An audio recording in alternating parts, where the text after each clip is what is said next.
말씀을 드리기 때문에 다른 일반 시사 문제 볼 때보다 여러분들이 굉장히 더 집중해서 들으시고 중요한 내용도 메모도 하시고 그렇게 해서 제가 갖고 있는 생각을 완전히 100% 이상 수용하셔 가지고 성공적인 투자자로 그렇게 거듭나시기 바랍니다.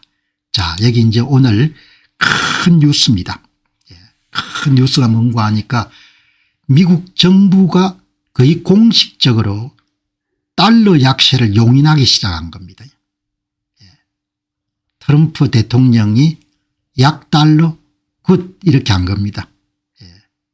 그러니까 달러 약세가 여러분들 이제 시작이 되는 겁니다. 그래서 이제 한국으로서는 한숨을 크게 쉰 겁니다. 달러 약세는 원화 강세하고 여러분들 동전의 양면이니까 그동안 1470원 1480원으로 질주하던 환율이 좀 안정이 되지 않겠느냐 그런 생각이 나오는데 한번 보시죠. 여기에 이제 대통령이 인디애나주에 연설을 하기 이전에 기자들한테 질의응답을 받는 이게 나옵니다. 대부분 사람들은 대통령 발언이 뭘 뜻하는지 아직은 모르는데 굉장히 중요하다는 겁니다. 대부분 사람들은 도널드 트럼프 대통령이 방금 무엇을 말했는지 깨닫지 못하고 있습니다. 12개월 넘게 미국 달러는 급격한 하락세를 보이고 있고 2025년만 하더라도 10% 정도 가치가 떨어졌습니다. 그것은 2017년 이후 최악의 해를 기록했습니다.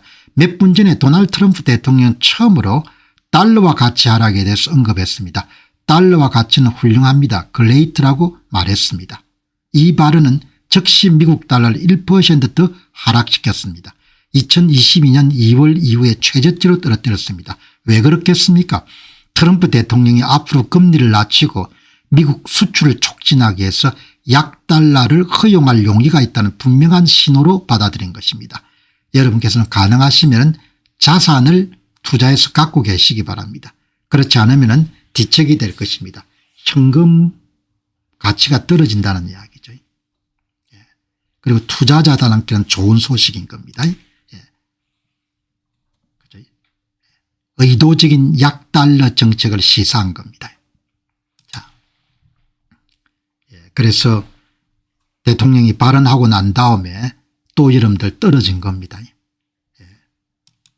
미국 달러가 4년 만에 최저치로 폭락했습니다. 이것은 트럼프 대통령이 미국 달러가 아주 잘하고 있습니다. 달러 가치 하락에 대해서 우려하지 않는다고 발언한 직후에 발생했습니다.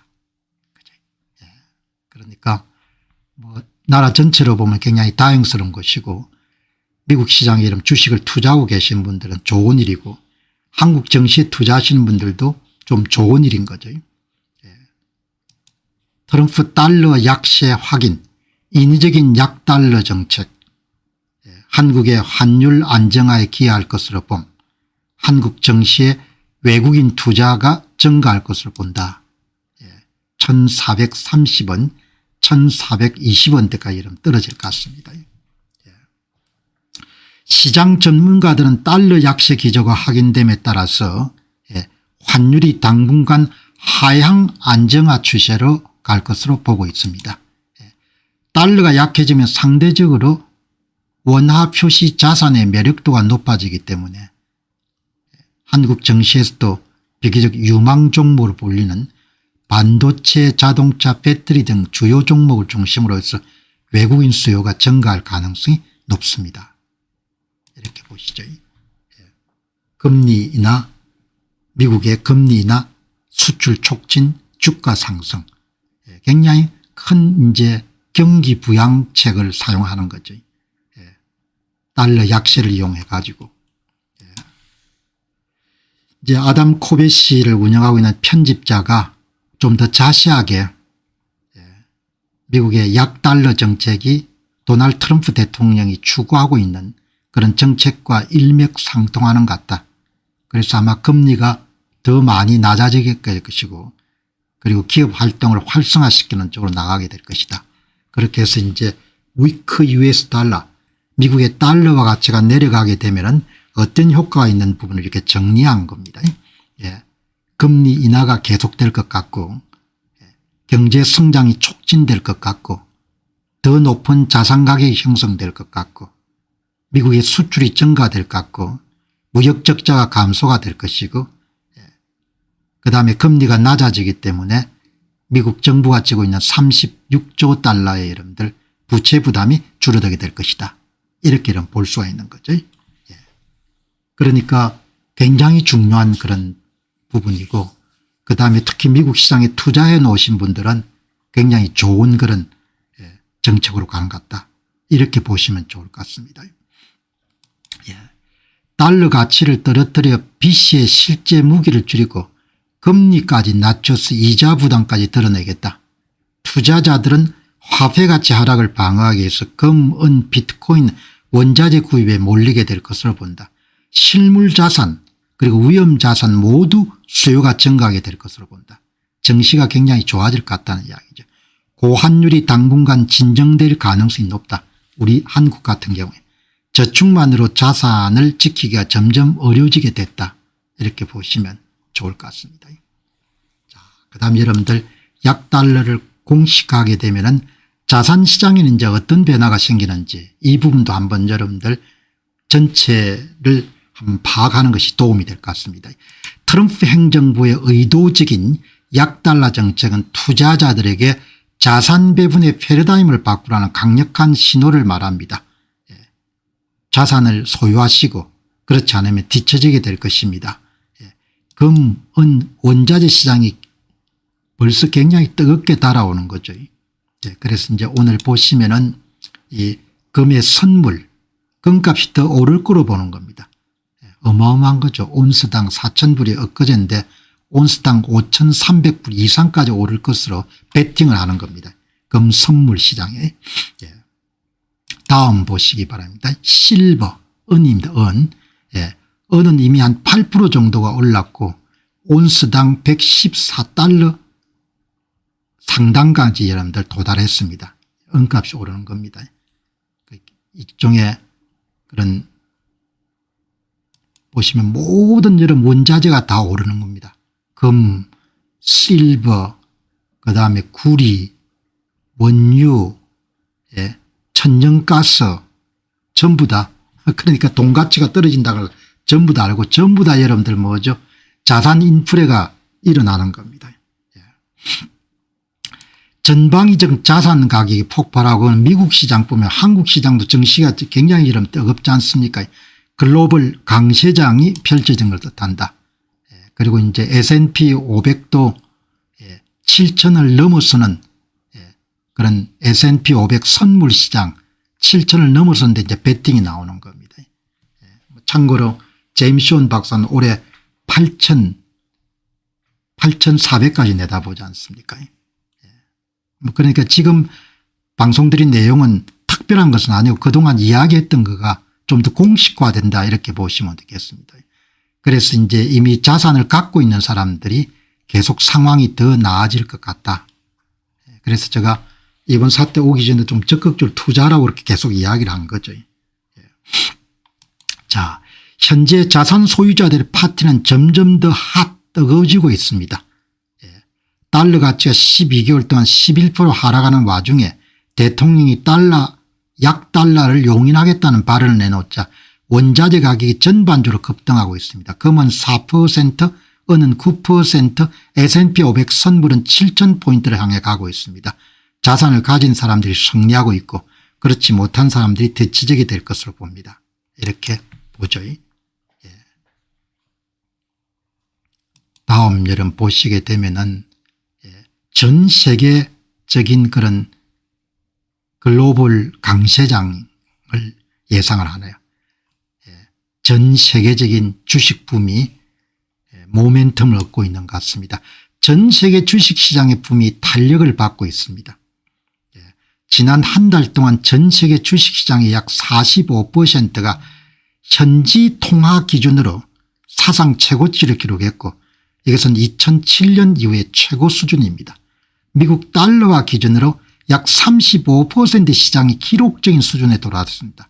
이것 또한 2007년 고점 이후 가장 강력한 수치입니다. 그러니까 이거를 통해서도 한국 정시의 화랑이라는 부분들이 왜 발생하고 있는가 이런 부분들을 우리가 감지할 수 있는 거죠. 예. 글로벌 강세장이 확장되고 있습니다. 예. 2007년 이후에 최대치를 경신한 거죠. 예. 18년 만에 최고 수준으로 이 세계 주식시장의 신고가 경신 비율이 그 이후에 최고치를 기록한 겁니다. 자, 다음 보시게 되면은 뭐 이렇게 미국 시장이 이렇게 좋았던 적도 이렇게 여러분들 압도적인 세계 시장에서 압도적인 미국 주식시장 그 어느 때보다 압도적인 지배력을 보이고 있습니다. 전 세계 투자자들이 어마어마한 돈을 미국 주식시장에 투입하고 있는 거죠. 미국 주식시장은 2026년 이후에 1조 6천억 달러라는 기록적인 순유입을 기록했고 이것은 국제 주식시장으로 유입된 4천억 달러보다 4배나 더 높은 수치입니다. 미국 시장에 유입된 액수가 2020년 이후에 전 세계 다른 나라 시장을 전체 합친 것보다 4배나 많다는 거죠. 그러니까 뭐 금, 은, 미국 외 국제 주식, 고성장주, 기술주, 비트코인 이런 부분들이 이제 지금 달러 약세 추세에 맞춰 가지고 투자가 되겠죠. 고성장 기술주가 매력적이지 않습니까? 10년 이상의 장기 투자를 고려하신다면 현재의 검은 열풍에 휩쓸리기보다도 자산의 성격과 과거 수익률 데이터를 냉정하게 비교해 보실 필요가 있습니다. 제가 자주 했던 이야기를 여기 한 번 더 반복하고 있는데 금과 은은 방어용 자산인 거죠. 뭐 몇 년 사이에 많이 올랐지만 방어용 자산을 이렇게 파괴적 혁신 파괴적 기술이 이런 동시다발적으로 일어난 시대에 방어용 자산에 지나치게 많은 자산을 활동하는 것은 한번 고민을 해봐야 된다 이야기죠. 고민을. 금이 그러니까 장기 수익률이 연평균 4에서 8%니까 인플레를 커버를 못하는 거죠. 지금이야 뭐 몇백 프로 뗐지만 그러니까 이렇게 이제 달러화 가치가 떨어지고 인플레이션이 어느 정도 여러분들 자리를 잡는 그런 상황 같으면은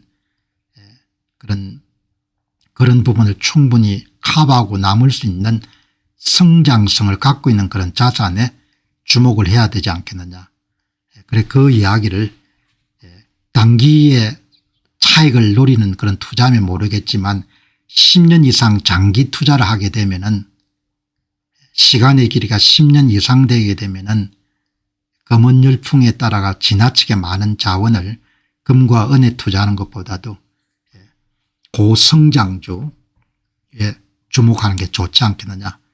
금은 한번 고점을 찍으면은 본전 회복까지 매우 오랜 시간이 걸리는 경우가 많습니다. 예를 들어서 2012년부터 2020년까지 8년 동안 금값은 거의 제자리 걸음이라 하락했습니다. 10년 가운데 8년을 기다려야 됐습니다.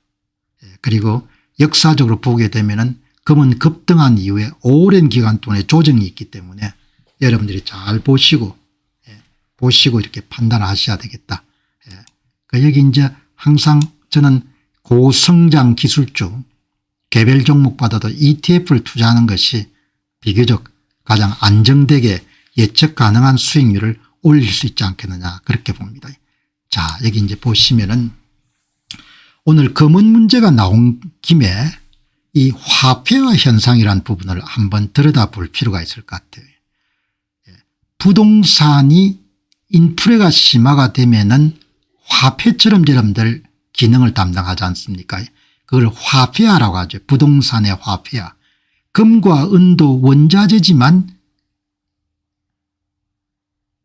화폐가치 하락이나 인플레가 진행되면은 금의 화폐화, 화폐는 아닌데 화폐처럼 활동하는 거죠.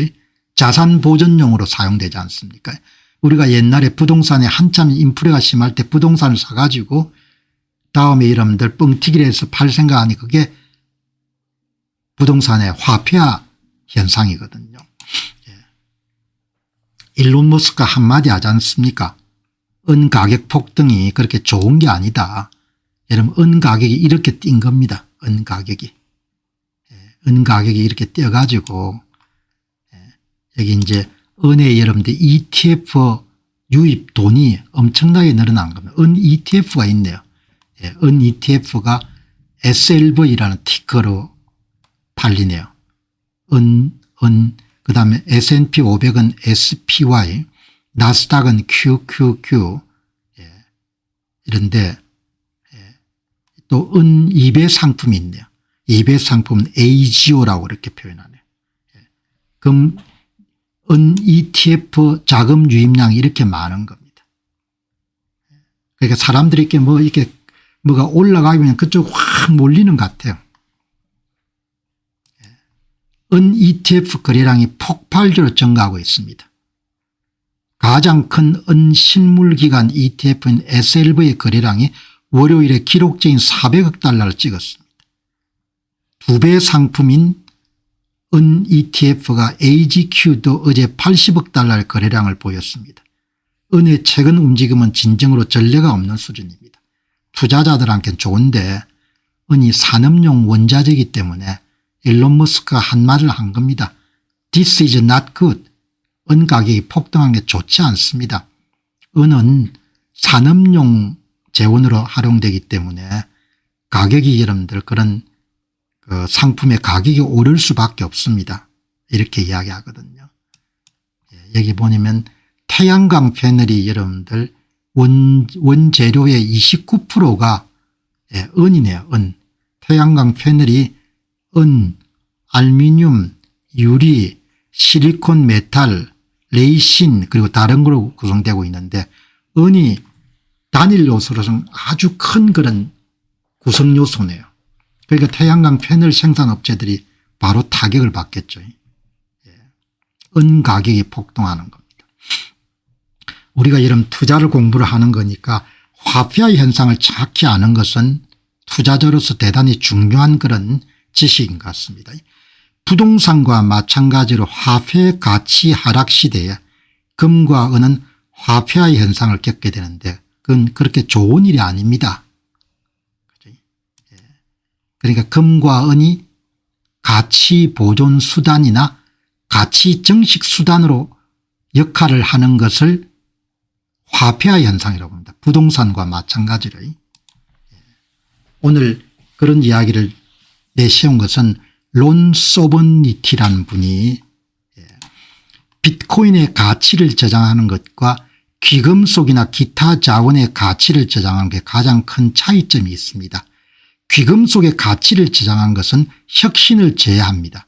반면에 비트코인의 가치를 저장한 것은 모두의 삶의 질을 높인 겁니다. 은 가격이 폭등하게 되면 은이란 원자재를 사용해 가지고 만드는 패널 가격이 올라갈 수밖에 없는 겁니다. 사람들은 은이 기술 및 혁신 제품에 사용된다는 점을 이용해서 법정 화폐의 수익을 얻으려고 합니다. 은의 화폐화가 되는 거죠. 이것은 은을 사용하여 우리의 삶을 개선한 제품을 만드는 모든 기업들을 어렵게 만든 겁니다. 그래서 이런들 일론 머스크가 This is not good 그렇게 좋은 일이 아니라고 이야기한 겁니다. 우리의 삶을 개선하는 데 사용할 수 있는 자원 대신에 비트코인에 더 많은 화폐 가치가 저장될수록 기금속이나 주택하는 자원들은 산업 전체의 삶의 질을 높이는 용도로 더 원활하게 사용될 수 있습니다. 그러니까 부동산의 화폐와 금의 화폐와 은의 화폐와 구리의 화폐화가 그렇게 좋은 일이 아니라는 겁니다. 결국 여러분은 사람들의 삶을 개선할 수 있는 자원을 독점함으로써 모두의 발등을 찍거나 아니면 자원을 독점하지 않고도 삶을 개선할 수 있도록 설계된 시간과 가치를 저장하는 네트워크에 투자하는 것 중 하나를 선택하는 것입니다. 이것이 바로 비트코인이 결국 승리할 수밖에 없는 또 다른 이유입니다. 이 비트코인을 굉장히 옹호하는 론이라는 분이 이야기를 한 겁니다. 여러분들 오늘 이 이야기를 소개한 것은 제가 궁금한 것이 평소에 자주 소개하는 스테판 박사가 이분의 글에 대해서 코멘트를 남겼기 때문에 코멘트를 2개나 남긴 겁니다. 화폐화 현상을 잘 이해를 해야 될 것 같아요. 가장 좋은 화폐는 화폐로서 기능을 수행합니다. 부동산의 화폐와 금의 화폐와 은의 화폐가 화폐의 대용으로 사용될 때 더 많은 정보를 증가시킵니다. 무질서가 늘어난 사회적 비용이 늘어난다는 거죠. 부동산이 가치 저장이나 보존 수단으로 사용되면 사용될수록 사회적 비용이 커진다는 겁니다. 은이 마찬가지인 거죠. 그죠? 화폐화 현상. 그러니까 부동산의 화폐화가 담보 가치를 증가시키는데 지금 과잉 담보화 현상이 현대 자본주의 문제다 이런 이야기를 몇 번 이야기했지 않습니까? 그게 비트코인을 이해하는 데도 도움이 되는 거죠. 현대 경제를 이해하는 데도. 그러니까 이런 부분이 굉장히 도움이 되는 부동산 은금의 화폐화는 이걸 마니타이제이션이라고 부릅니다. 부동산 은금을 이용해서 가치 저장 수단으로 삼는 겁니다. 화폐를 대신한 대용물 수준을 높여서 에너지와 가치를 저장하는 수단으로서 비트코인이나 법정화폐에 경쟁하거나 보완하는 것입니다. 화폐처럼 사용되는 겁니다. 은, 금, 동, 부동산들이. 부동산 은금의 화폐화 즉 가치 저장 수단으로 사용할 경우 화폐적 프리미엄이 붙게 되어 부작용이 발생하게 됩니다. 그것은 은 가격이 폭등하면서 패널 생산량을 줄이거나 시스템 무질서, 무질서가 이러면 엔트로피지 않습니까? 정보 엔트로피의 증가 이런 부분을 낳게 된다는 이야기죠. 그죠? 자, 이렇게 이런 보시면은 그래서 이제 여러분들 오늘 여기에 스테판 박사가 화폐화 현상에 대해서 어떻게 보는지 이 부분을 여러분 두 개의 코멘트를 남겼기 때문에 혁신을 위한 현대적이고 과학적인 기반의 화폐 네트워크와 지하실에 쌓아둔 백돌 더미의 차이입니다. 그렇게 이야기하네요. 그죠? 예. 가장 좋은 돈은 오직 돈으로서 기능만 수행합니다. 순수한 돈, 그것이 진정한 의미의 돈입니다. 화폐적 기능 외에 다른 목적으로 사용되는 불완전한 돈을 사용하는 것은 화폐 본연의 기능을 수행하는 데 필요한 수준보다 더 많은 정보 엔트로피를 증가시킵니다. 그러니까 부동산이 가치 보존 수단으로 사용되는 화폐화 현상의 주요 대상이 되게 되면은 사회적 비용이 커진다는 이야기죠. 은도 마찬가지고. 그죠? 정보 엔트로피가 증가된다는 겁니다. 무질서함이 증가된다는 것, 사회적 비용이 커진다는 겁니다. 비트코인은 연력학적 엔트로피를 외부로 배출함으로써 화폐적 상태의 공간 내에 고도로 질서 잡힌 낮은 정보 엔트로피 상태를 만들어냅니다. 그러니까 비트코인은 에너지를 투입해 가지고 수학적 여러분들 정교함을 통해 가지고 상품을 만드는 거죠. 그 과정에서 열이 엄청난 열이 발생하는데 그 열을 일종의 여러분들 엔트로피 상태로 다 발산해 버리기 때문에 마지막에 남은 얼어붙은 에너지의 결정체가 비트코인은 저 엔트로피 상태로 남는다는 겁니다. 이제 그런 개념을 이야기하는 거죠. 비트코인은 작업 증명 순서화를 통해 되돌릴 수 없는 장부를 확장한다는 화폐적 기능에 충실하며 그 과정에 발생하는 국소적 정보 엔트로피 생성을 최소화합니다. 엔트로피 측면에서 가장 안정된 상태라는 겁니다. BTC는 작업 증명을 통해 에너지 투입과 열을 외부로 방출하여 화폐 본연의 기능에만 충실한 가장 낮은 엔트로피 상태를 유지합니다. 부동산이나 금은의 화폐화는 화폐 시스템이 부재할 때 나타나는 대안적 현상에 가깝습니다. 그런데 지금은 이제 대안이 여러분들 등장했다는 거죠. 화폐화 현상, 화폐화 현상이라는 부분들이 사회적 비용을 크게 증가시킬 수밖에 없고, 예. 그럼 이제 엔트로피라는 용어로 표현한 고엔트로피 상태, 높은 무질서 상태로 사회적 비용을 크게 만들어낼 수밖에 없다. 그 이제 당장 사회적 비용 가운데 하나가 은 가격이 여러분들 폭등하니까 이제 태양광 패널 생산 업자들이 어마어마하게 타격을 받게 되는 거죠. 자, 여러분 이제 오늘 공부 여러분들 비트코인 탐구 한번 들어가 보도록 하겠습니다. 여기 이제 오늘 참 이 마니오와 데트 스테판 박사는 항상 방송을 준비할 때 마지막 부분에 들어가서 새로운 내용이 나왔는지 보는데 이제 오늘 여름 또 새로운 논문을 발표하셨네요. 로그 스페이스에서 비트코인 캔들이라는 그런 이런 논문을 발표한 겁니다. 이런 논문을. 근데 여러분들 이 논문을 이해하려면은 제가 시간을 투자해야 되는데 이 논문은 사실 여러분들 이해를 못했습니다. 조금 더 공부를 해야 될 것 같아요. 공부를 좀 해야 되는데 현재로서는 이해가 안 되는데 이게 이제 언제 나왔는가 하니까 바로 이제 오늘 조금 전에 나온 겁니다. 이제 우리 시청하시는 분들은 논문을 정확하게 이해하지 않더라도 여기 이제 보면은 위에 보면 여러분들 최소자성법 OLS 기법을 이용해 가지고 비트코인 가격과 탄생 일수 사이의 상호관계를 구한 거죠. 5.680이니까 탄생 일수의 5.680 정도의 가파른 기울기로 가격이 올라가는 거죠. 그다음 QR 미디언 기법 그렇게 사용했는데 그러나 이제 뭐 우리가 알 수 있는 것은 이걸 정확하게 이해를 못하지만 이 비트코인 캔들에서 스테판 페레노드 박사의 결론을 한번 볼 수는 있는 거죠. 비트코인 로그 시간 캔들 차트. 이것은 맥법칙을 증명하는 또 다른 방법인데 이번 연구 결과를 통해서 스테판 박사가 투자자들에게 인내심과 평정심을 가질 것을 독려합니다. 비트코인 가격과 나이 모두의 로그를 적용해서 분석을 해보니까 시간이 지남에 따라 변동성이 줄어들면서 장기적인 상승 추세를 매우 정교하게 따르고 있음을 확인했습니다.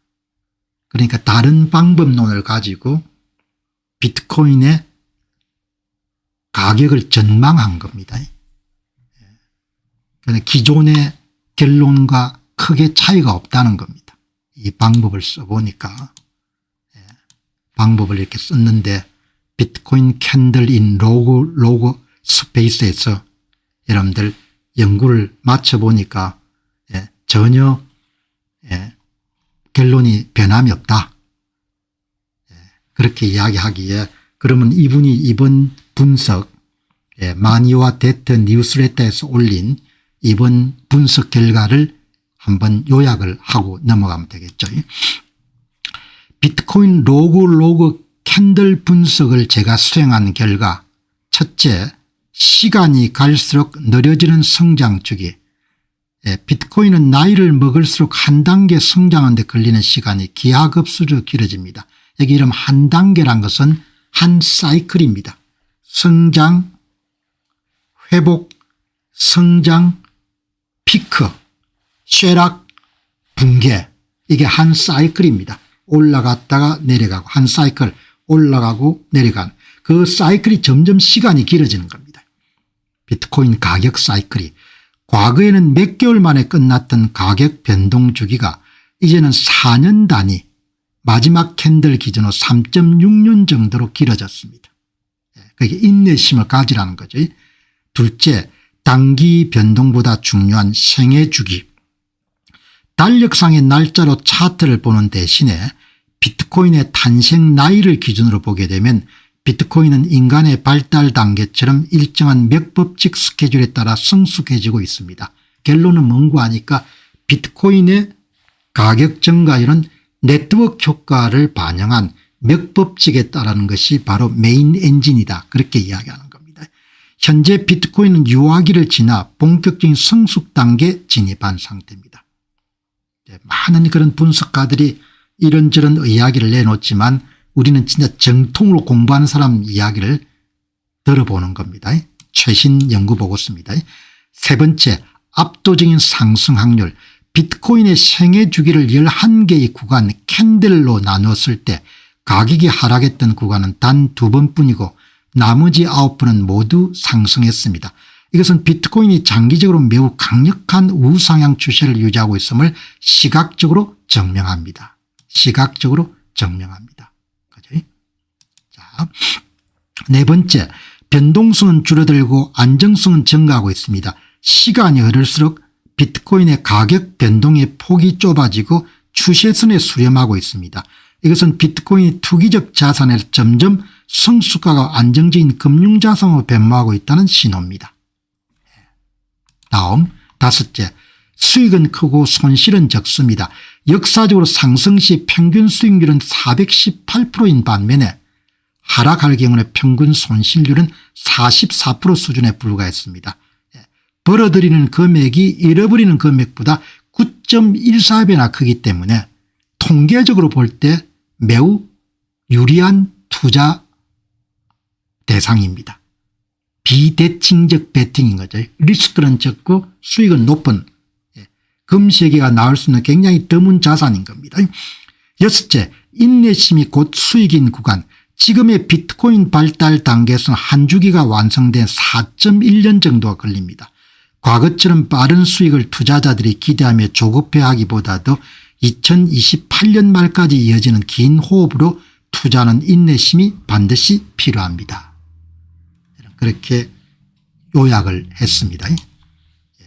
이게 이제 이 보고서가 최신 보고서인데 제가 웬만하면 다 이해를 하는데 이번 거는 여러분들 방법이나 이런 부분을 이해하는 조금 어렵고 그다음에 이제 방송 시간에 막 쫓기기 때문에 조금 추가적으로 보시기 바랍니다. 첫 번째 캔들은 0.36년의 데이터를 담고 있지만 최근의 캔들은 3.66 데이터를 담고 있습니다. 이것은 동일한 한 단계를 넘었을 때 필요한 시간이 10배나 길어졌음을 뜻합니다. 동일한 패턴을 여러분들 보이는데 그 동일한 패턴이 이런 전개되는 시간이 점점 길어져 가지고 초창기보다 10배나 길어졌다는 거죠. 과거에 1년 만에 일어났던 가격 변화가 이제는 4년에 걸쳐 천천히 나타납니다. 따라 투자자는 비트코인의 현재 발달 단계에 맞더 긴 호흡의 인내심을 가져야 될 것입니다. 이 이제 보고서를 여러분들 오늘 결론만 여러분 정리해 가지고 한번 공유하는 겁니다. 그러니까 이번에 이제 확실히 배운 것은 다른 분석 방법을 사용했지만 비트코인 캔들 인 로그 스페이스라는 방법을 사용했는데 여전히 메인 엔진이 바로 몇 법칙 그러니까 탄생 일수의 5.7에서 8 정도를 따르는 그런 법칙을 수행하더라고요. 그리고 시간이 점점 길어졌기 때문에 인내심을 가지고 장기 자산이니까 긴 호흡으로 대하는 것이 중요할 것 같다. 그리고 이제 11번 정도의 캔들 가운데 2번 정도만 마이너스 나고 8번 정도는 다 플러스가 나왔기 때문에 성률 그러니까 이익을 남길 가능성이 굉장히 높고 그다음에 우리가 자주 소개했던 켈리 방식 비트코인과 현금만 보유하는 경우에는 80% 그다음에 이제 그걸 좀 완화했을 때는 60%까지 가질 수가 있다는 거죠. 자, 이렇게 여러분들 정리하시면 60에서 80% 정도까지는 가질 수가 있다. 이렇게 학술적으로 분석한 겁니다. 자, 여러분 이제 오늘 다음 보시기 바랍니다. 은퇴 준비. 참 똑똑한 사람들이 많습니다. 똑똑한 사람들을 만나는 것이 여기 아담 리빙스톤은 가장 열정적인 그런 연구자입니다. 아담 리빙스톤 특히 MSTR 주식을 굉장히 옹호가하는 그러나 이 사람이 이런 보통 사람이 아니고 책도 이렇게 썼습니다. 글레이트 하비스트라는 그런 책을 하고 가장 열정적으로 방송을 하시는 분인데 항상 제가 자세히 봅니다. 이분은 어떤 이야기를 하나. 여기 보시면은 여러분께서 30세 정도가 되면은 지금 30이라면은 이 콘텐츠는 자녀분들한테 보여주시기 바랍니다. 이 콘텐츠는 여러분의 자녀분들한테 반드시 한번 보라고 하시기 바랍니다. 아담 리빙스톤이 만일 이 방송을 듣고 있는 분이 나이가 30세면은 35년 이후인 65세에 은퇴하게 됩니다. 그러니까 65세에 지금 화폐 기준으로 15억 정도 200만 불을 갖고 은퇴하겠다 그렇게 생각하면은 지금 비트코인을 0.3개 정도 모으라는 겁니다. 그러니까 여러분 자녀한테 꼭 여러분들 참조하라고 판단은 본인이 하는데 아담 리빙스톤 작가가 이야기합니다. 65세 은퇴할 때 현재 기준으로 200만 불을 갖고 은퇴하는데 인플레이율을 6% 정도로 잡게 되면은 현재 200만 불은 65세가 되면은 1537만 불 정도가 될 겁니다. 30세 정도가 되면은. 자, 현재 35년 후인 65세 은퇴를 계획한다면은 지금 30세 되는 젊은이들은 비트코인은 한 개가 아니더라도 0.3개 정도만 갖고 있으면 된다는 거죠.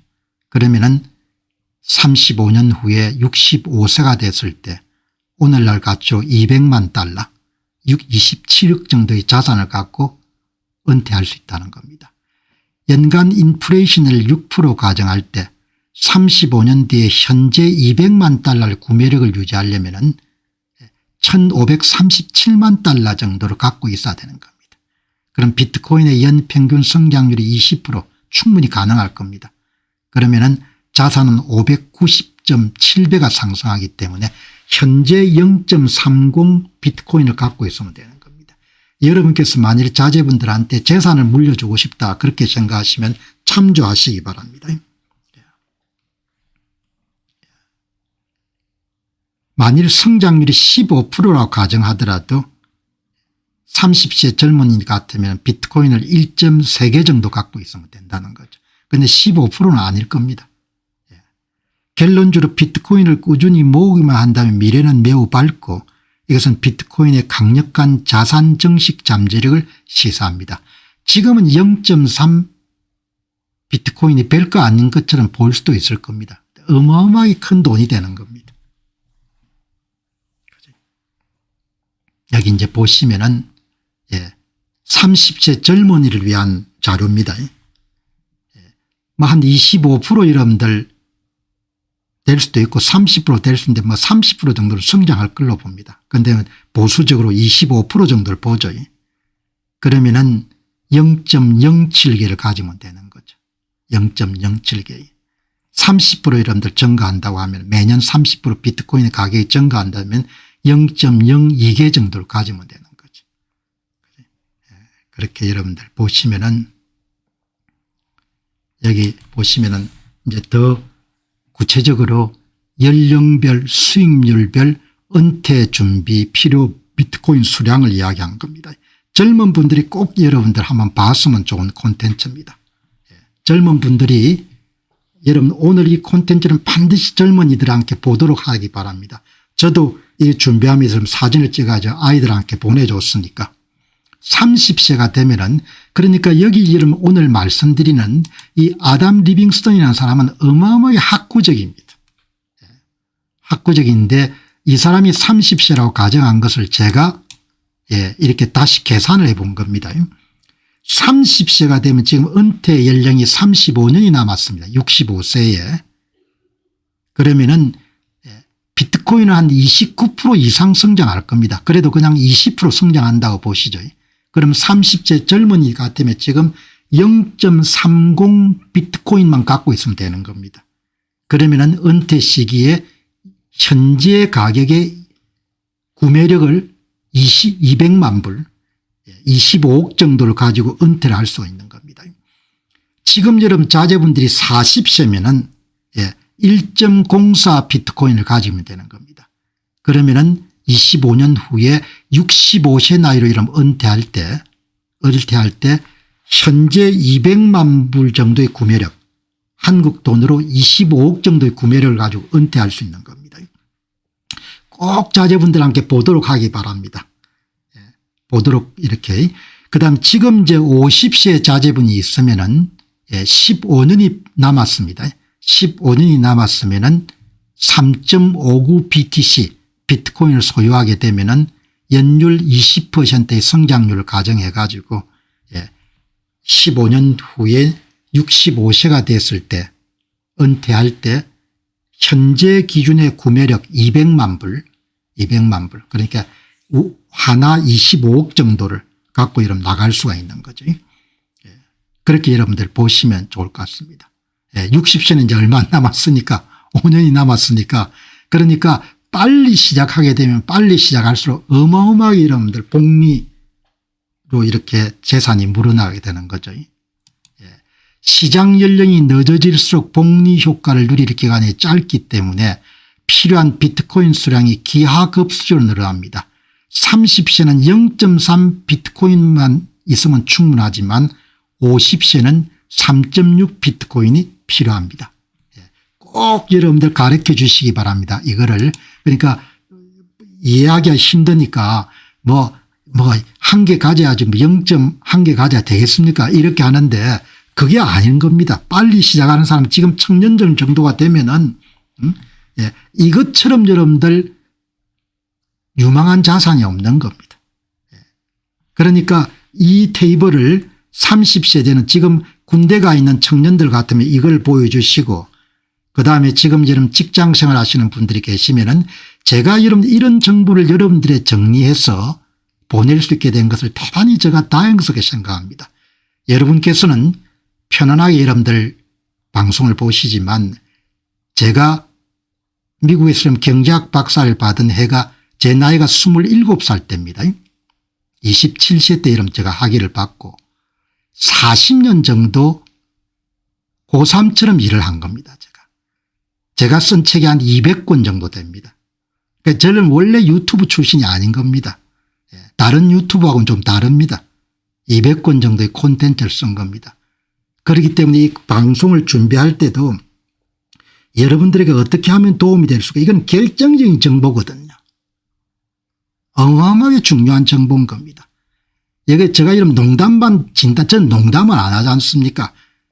우리가 후기 조선시대에 태어나지 않고 미국 시장의 최고의 기업에 투자할 수 있는 기회를 갖게 된 것만 하더라도 복받은 것이고 우리가 괜찮은 가격에 더 일찍 샀으면 좋겠지만 비트코인을 살 수 있는 그런 가격대에 살아갈 수 있게 된 것도 엄청난 행운이다. 이렇게 이야기하지 않습니까? 그게 농담이 아닌 겁니다.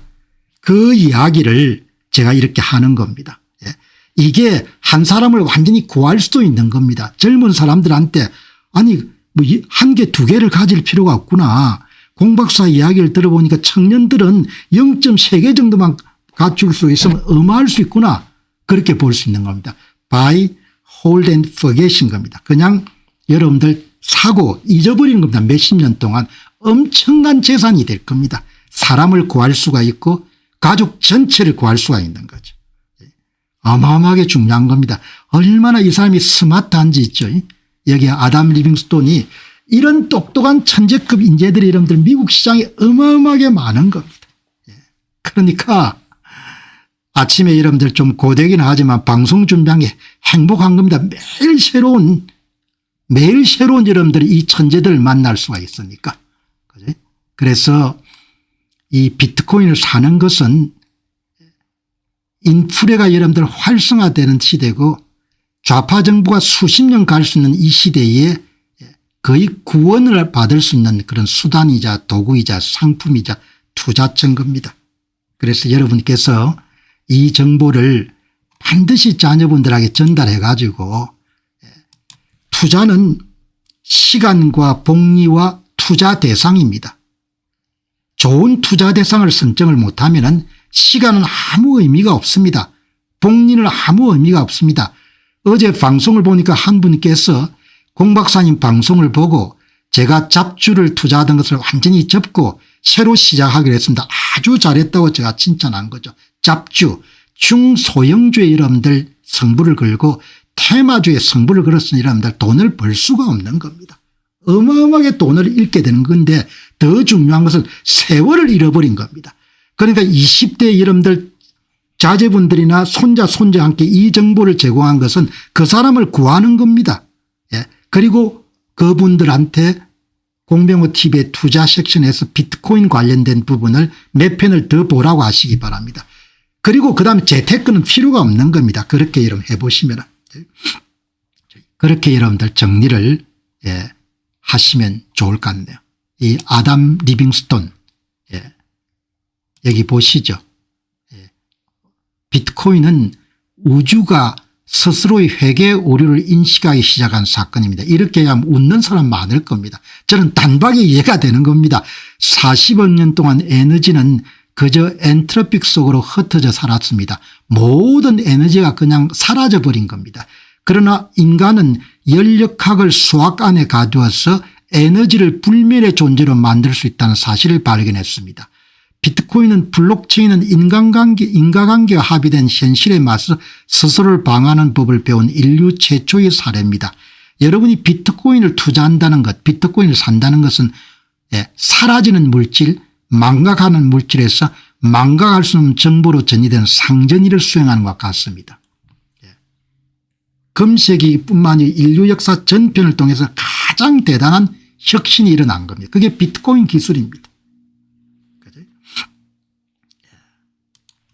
그동안 인류의 경제 시스템은 시간이 흐르며 가치가 증발하는 오류를 가지고 있었지만 비트코인은 이것을 바로잡는 완벽한 장부의 역할을 하게 됩니다. 비트코인은 단순한 숫자가 아니고 엄청난 에너지를 투입해 증명하는 방식을 통해 에너지의 가치를 수학적으로 영원히 보존할 수단입니다. 불멸의 존재로 만들어낸 겁니다. 에너지를 사라지는 여러분들 존재를 불멸의 존재로 만들어지는 거죠. 결국 비트코인을 소유한다는 건 시간이 지나고 낡고 읽히는 물질적 자산에서 절대 변하거나 사라지지 않는 영원한 정보 자산으로 자신의 부를 옮기는 걸 뜻합니다. 젊은 분들이 이렇게 정확하고 정직한 정보를 입수하게 되면 얼마나 삶에 대해서 의욕을 있겠습니까? 다른 모든 자산들을 다 대체할 수 있을 정도로 강력한 겁니다. 그래서 여러분께서 지금 여러분들 가격이 막 떨어져 가지고 다들 야단이지만 기업들은 계속 사모으는 겁니다. 여기 한번 보시기 바랍니다. 이게 분기별 자료입니다. 2024년 3분기, 2023년 4분기, 2025년 1분기, 2025년 2분기, 2025년 3분기, 2025년 4분기 보시면 급속하게 증가하지 않습니까? 소프트핸드, 불안에 뜨는 이런 개인 투자자들은 다 던지지만 기업들은 놀라울 정도로 빠른 속도로 사모으는 겁니다. 그죠? 비트코인은 에너지의 결정체이기 때문에 폭발적으로 이렇게 가격이 증가될 때는 격렬하게 올라가는 겁니다. 격렬한 변동성의 실체를 이해해야 되는 겁니다. 여기 단 힐러리라는 분이 글을 자주 쓰는데 여기 보시기 바랍니다. 우리는 오래전부터 관심을 안 가졌기 때문에 비트코인 변동사를 이렇게 여러분들 다른 사람이 이야기해 줘야 않죠. 비트코인이 이 지점으로 움직이게 되면 매우 격렬한 상승을 기대하시기 바랍니다. 2023년 가을부터 2024년 봄까지를 기억할지 모르겠지만 당시 조정이나 진입 기회도 주지 않고 가격이 3배가 뛰었습니다. 제가 보기에 다음 움직임도 바른 그런 모습일 것입니다. 어마어마하게 격렬한 겁니다.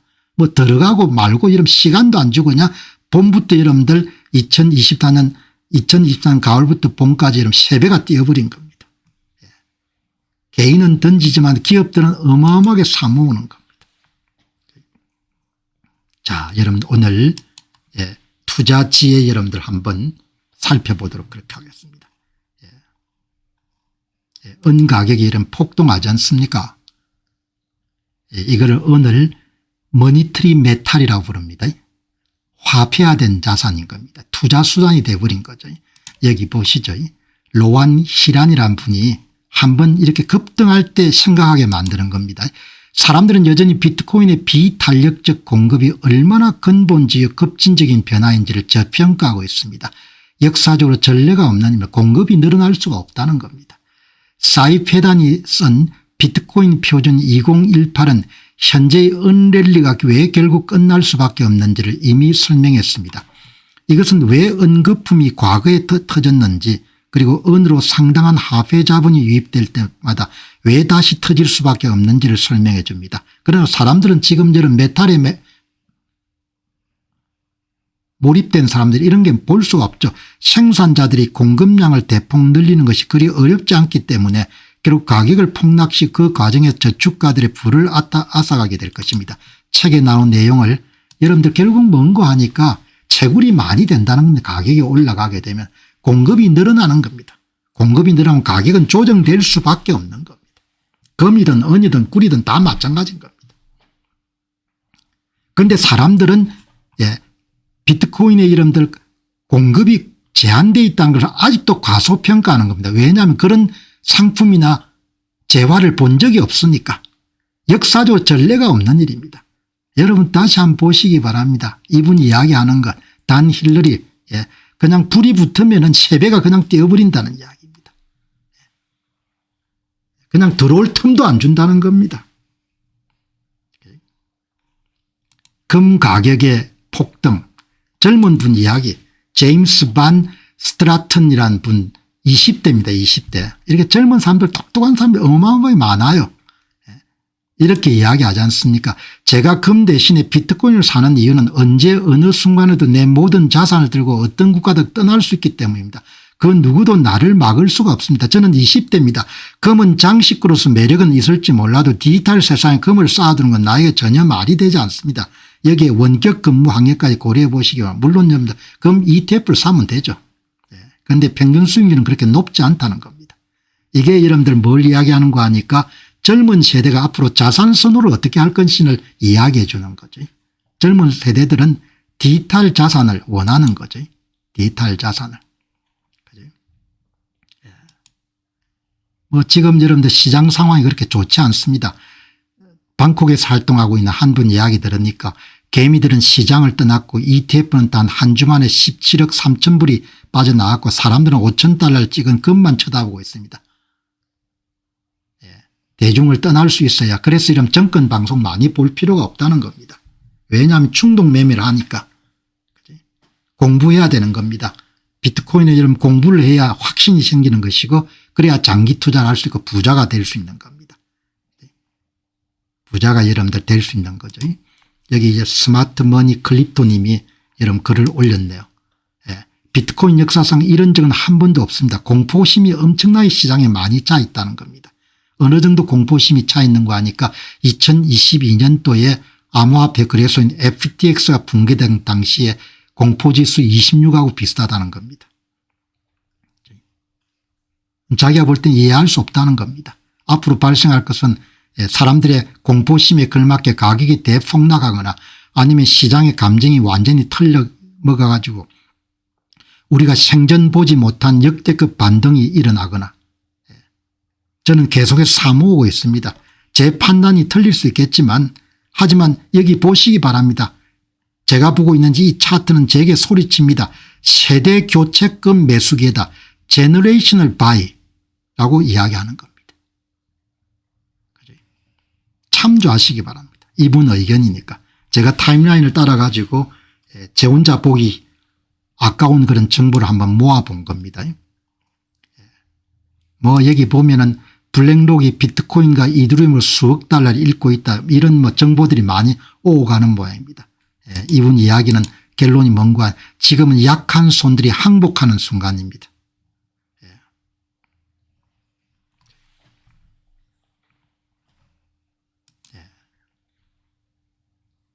여기 이제 리빙스톤 씨가 아담 리빙스톤 씨가 여러분 하는 이야기가 당신의 자산관리사는 저가 기성복 정장을 입고 리스한 기아차를 몰며 여러분의 채권을 사라고 합니다. 이렇게 하면 안 된다는 이야기죠. 마이클 세일러가 여러분들 똑똑하겠냐 그분이 똑똑하겠냐 이렇게 묻는 겁니다. 앞으로 여러분들 7년 후에 2032년을 보시기 바랍니다. 그때 여러분에게는 12년의 시간이 주어졌고 4분의 반감기 주거지가 주어졌고 수만 가지 여러분 신호가 주어졌고 아담 리빙스톤이 그렇게 사라고 요청했는데 안 샀습니다. 뭐 그런 이야기인 거죠. 그죠? 뭐 가설이니까. 가설이니까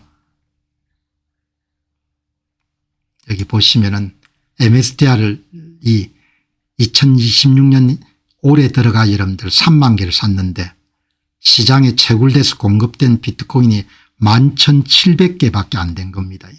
그거를 두고 제시 마이어라는 님이 이렇게 이야기합니다. 수요는 한 회사가 이름 4만 개를 샀는데 신구 공급은 11,700개밖에 안 되니까 그러니 어떻게 가격이 아직 앞으로 안 오르겠냐 이렇게 이야기하는 거죠. 제프 부스란 분이 AI 혁명으로 제품 가격 이런 것이 전부 다 떨어지는 디플레이션 압력에 노출되고 정부는 재정 적자를 메우기 위해서 화폐를 계속 증발시킬 테니까 인플레이션 압력이 되고 스스로 지킬 수 있는 방법을 찾아야 된다는 거죠. 스스로 이런 젊은 사람들 특히 이거는 미래 세대에 대해서 여러분들 숨겨진 세금이란 거 아닙니까? 그러니까 그것을 벗어날 수 있는 방법을 기술 덕분에 발생하는 자연스러운 디플레이션과 중앙은행에 의한 강제적인 인플레이션 사이의 간격은 역사상 최대 규모의 부의 이전을 일으키고 있습니다. 이것은 미래 세대에게 부과되는 숨겨진 세금이고 다른 모든 사람의 희생을 바탕으로 자산 보유자들의 배를 불리는 행위입니다. 비트코인이 이 문제를 해결할 수가 있을 것입니다. 이렇게 이야기하지 않습니까? 그죠? 여러분 트럼프 대통령 아들들 하는 거 보시기 바랍니다. 뭐 트럼프 대통령의 아들들 돕기 위해 가지고 비트코인을 이런 편의하는 정책을 펴지는 않을 겁니다. 도널드 트럼프 미국 대통령은 아들들을 참 잘 뒀죠. 막내 아들인 베런 트럼프도 외할머니가 아주 잘 키운 것 같아요. 큰아들인 트럼프 주니어나 둘째 아들인 에릭 트럼프도 아주 사람들이 똑똑하죠. 여기 답이 있는 거죠. 이렇게 이야기를 하는 겁니다. 강력한 플레이어들이 자리를 잡고 비중을 늘리고 있는 지금 개인 투자자들이 비트코인을 그냥 팔아버리는 모습을 상상해 보시기 바랍니다. 도널드 트럼프 미국 대통령의 차남 에릭 트럼프와 장남 도널드 트럼프 주니어가 운영하는 아메리칸 비트코인 ABC는 지난 9월 나스닥에 상장한 이후에 비트코인 보유량의 2배 이상 늘려서 지금 5,843 비트코인을 보유하고 있습니다. 그 똑똑한 아들들이 이름들 올인을 하고 있는 겁니다. 블랙록의 CEO인 레리 핑크는 최근에 비트코인이 70만 달러를 찍어도 아무도 놀라지 말아야 된다고 말했습니다. 블랙록의 비트코인 ETF는 이미 그들의 가장 수익성 높은 상품이 됐습니다. 이제 커브드 콜을 통해 수익을 창출한 아이쉐어 비트코인 프리미엄 인컴 ETF 출시를 정권거래위원회에 신청했습니다. 정부의 가장 민첩하고 똑똑한 사람들이 움직이는 방향을 보게 되면은 부가 어디로 가고 있는지 알 거 아닙니까? 여기 특히 에릭 트럼프 차남하고 장남인 도널드 트럼프 주니어 사이에 에릭 트럼프는 차남도 아주 똑똑하고 달변이죠. 그냥 이것밖에 생각 안 하는 겁니다. 비트코인을 여러분들 채굴하는 거하고 비트코인 양을 늘리는 걸. 이 에릭 트럼프입니다. 팔로워가 굉장히 많네요. 600만 명이냐.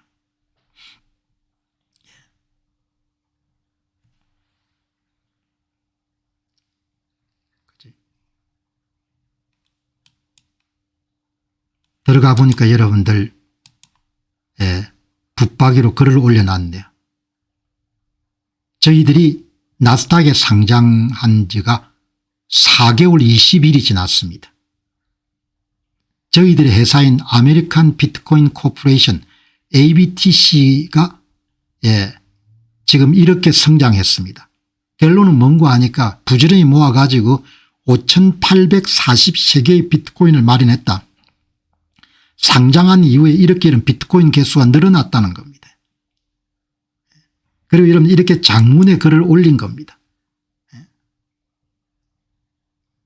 처음에 여러분들 2,452개로 시작했고 그다음에 다른 회사를 인수해 가지고 2,674개를 여러분들 인수해서 비트코인 그룹 SE를 3,600을 세웠고 그다음 3,722개, 4,200개, 4,081개, 4,091개, 4,710개 그렇게 여러분들 결국은 2026년도 1월 25일 현재에 아메리칸 비트코인 코퍼레이션이 5,843개의 비트코인을 갖게 됐습니다. 여러분들 이렇게 나오지 않습니까? 그러니까 여러분 뭘 이야기하는 겁니까? 이 사람들이 올인을 하는 겁니다. 올인을. 살 수 있는 기간이 이렇게 많지 않다고 보는 거죠. 본인이 그렇게 여러분들 많지 않다고 보는 겁니다. 여기에 부의 흐름이 있는 겁니다. 그죠?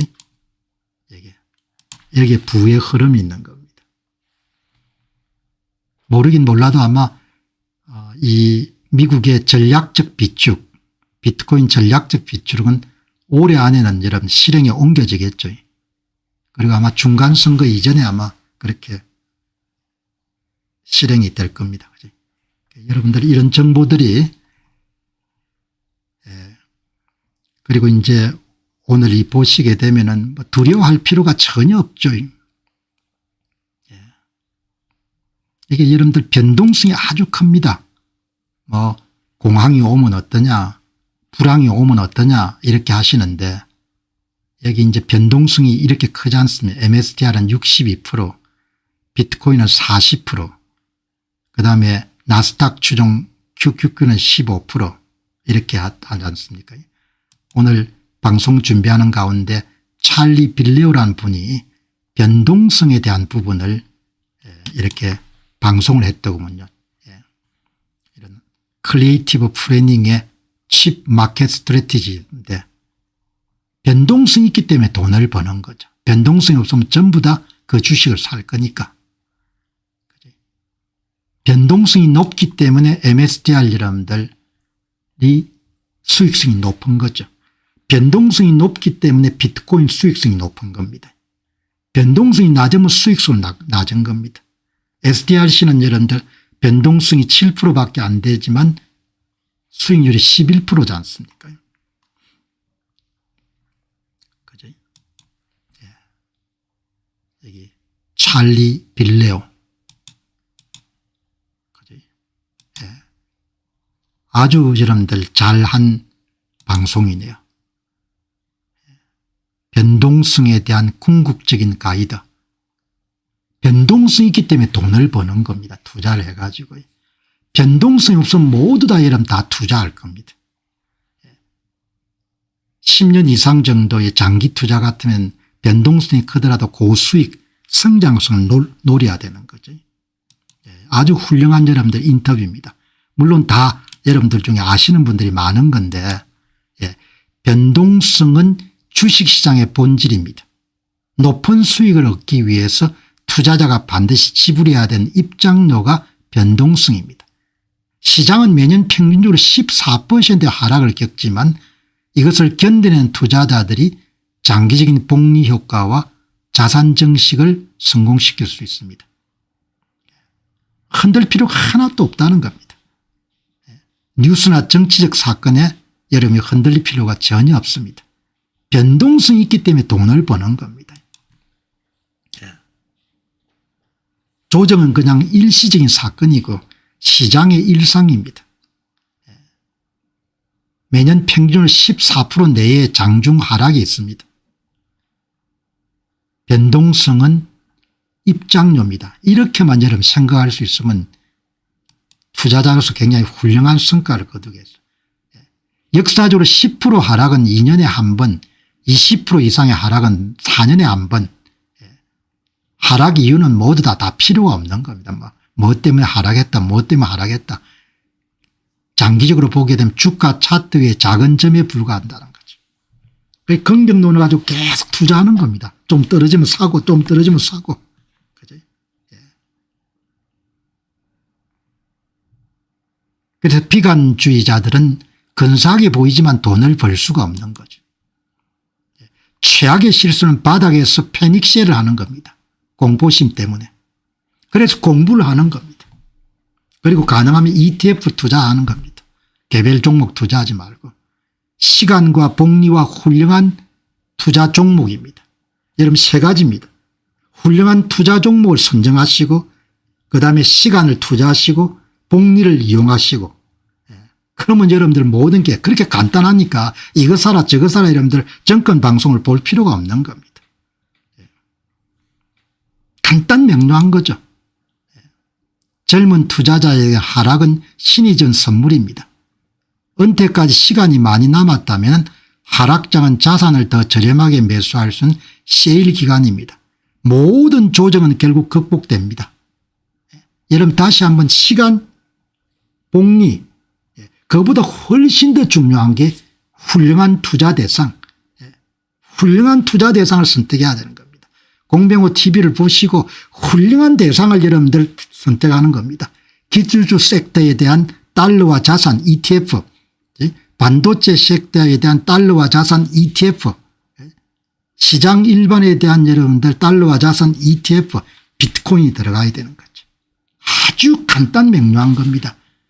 특히 변동성이 강한 기술주나 그다음에 비트코인 같은 경우는 공부를 계속 해가지고 공부하는 게 재밌지 않습니까? 본질을 이해하는 거니까.